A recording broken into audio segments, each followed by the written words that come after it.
Hey, it's us. We're back.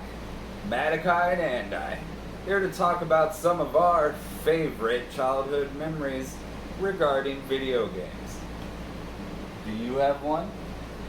Yes. One of my favorite childhood memories was when my brother brought home a Sega Genesis. He got it for free, and it came with a bunch of games. It also jump-started my childhood existence as a fan of Sonic the Hedgehog through the game Sonic Spinball, instead of any of the major games in the entries. Yeah, you could have gone with any of the major ones. 1, 2, 3, but I no. didn't have those. I only had Sonic Spinball. It was Sonic Spinball, because that's what came. Fun fact, I was doing community service. That's where I got it. One of my favorite memories, besides just, my video game journey starting with Super Mario Brothers when we got a NES for Christmas, but we were at a campground or whatever, the kind of thing, and I'm there, and I'm 4 years old, okay, so cut me some slack, but I'm playing Mario. I don't know how good I was playing Mario, but I died, and the next thing you know, I'm flailing my hands around because I'm having so much fun, and I'm just like, I died! And it was just really entertaining, to me anyway. Another one of my memories is we were not that much older, but we were playing Resident Evil 1 for the first time on PS1, and I just loved the atmosphere, the horror of it. It was just, I was completely enthralled, and one of my favorite parts is literally when you have to get the sheet of music and she plays Moonlight Sonata on the piano. I just remember that moment sticking out really hard for me, and me just loving that song. It was a great memory for me. In the vein of survival horror, when me, my brother, and our mom were playing Silent Hill 1. No, silence. That's one of my memories. Oh, okay, fuck. Shit. Well, do one of yours! I didn't know, I'm sorry. Why wouldn't that be one of my memories? Well, I mean, is it the same memory? No. What memory then? What are you talking about? I'm talking about that puzzle in that room with Oh, no. Let me do mine first, and then you can do yours. Okay, fine. Fine, okay.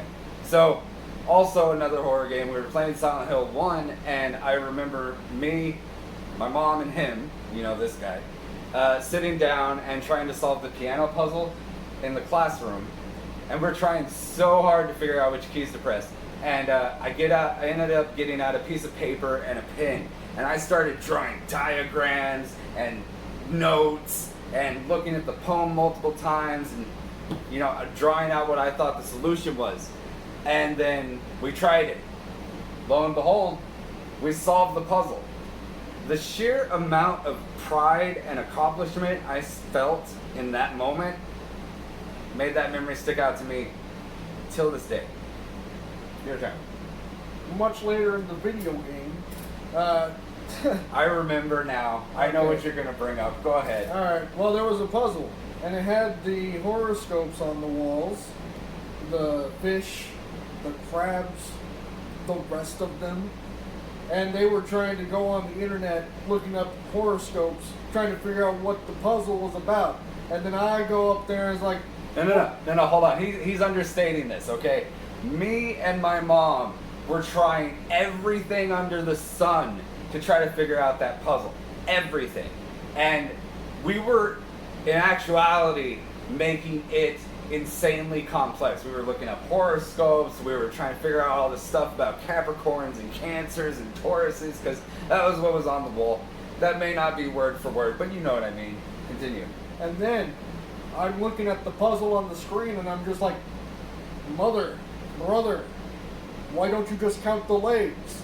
And then they put the legs in the puzzle and it solved the puzzle, and I felt it was dumb luck, I guaranteed. But I felt like the smartest man on the planet as a small boy. We were both incredibly shocked that it was the simplest thing you could think of. You just needed to count the legs, and that gave you the solution.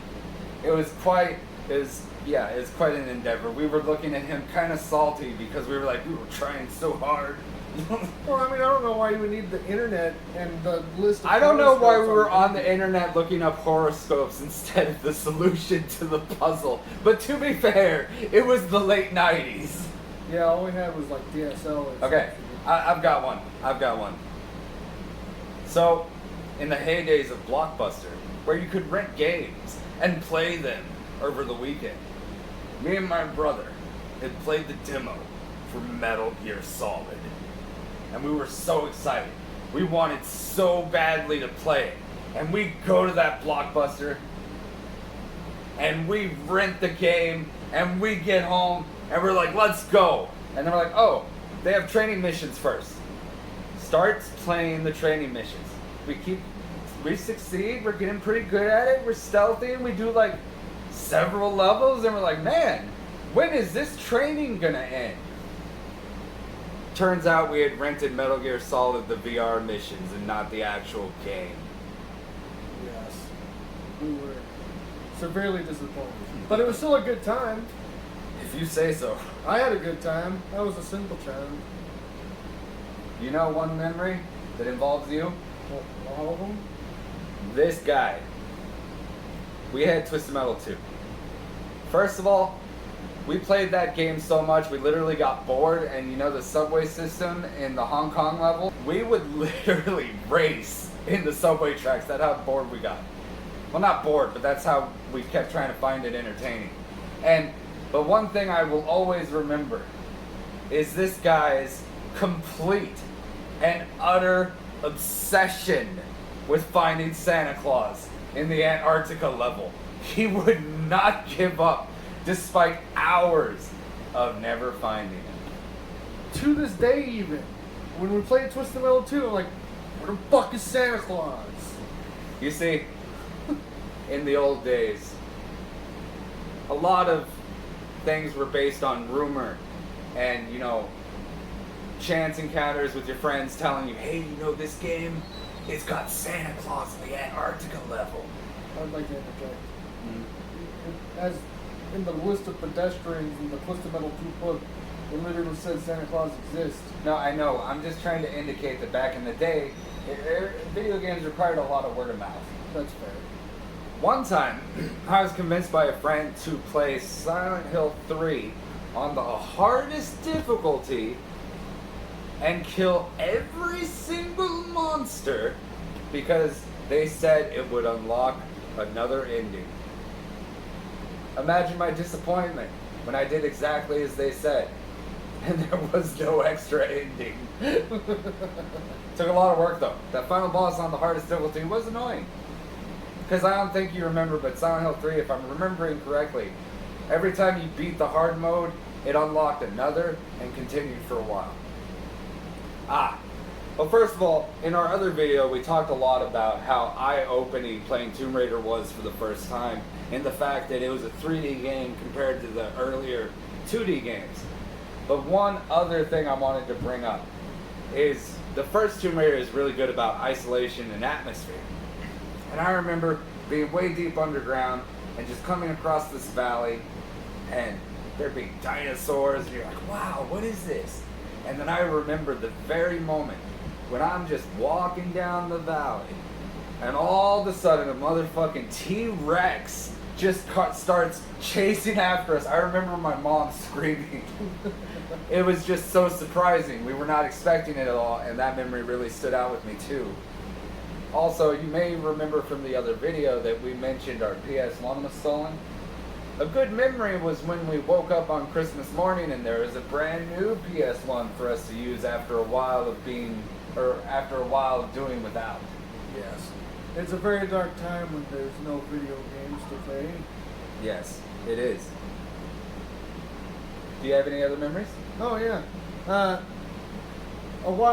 It's not that long ago, probably like 15 years ago, one of my brother's friends lent us his Super Nintendo and a copy of Final Fantasy VI. Was it 6? It was called Final Fantasy 3 at the It was time. Final Fantasy 3 at the time. Little did we know is that if we turn the console off, it wipes our saves because I assumed that the CMOS battery within the cartridge was completely cooked. So after we figured that out, we played the entirety of Final Fantasy III without being able to save. without being able to save. We played that game night and day. Anytime we weren't at school, we're having to, sleep. Yeah. Who does that? Who needs sleep? We don't No. need slap. Either way, slap? We don't need slap. We don't need No, you heard it here first. Put it on a shirt and trademark it. We don't need slap. Anyway, we played that game night and day and beat it in like 5 or 6 days. Yes. We played it to hell just to be able to experience the story. And it is one of the greatest Final Fantasy games ever. Yeah, and we also we were playing against the clock too, because if we had a power outage, you just fucked. You gotta play it all over again.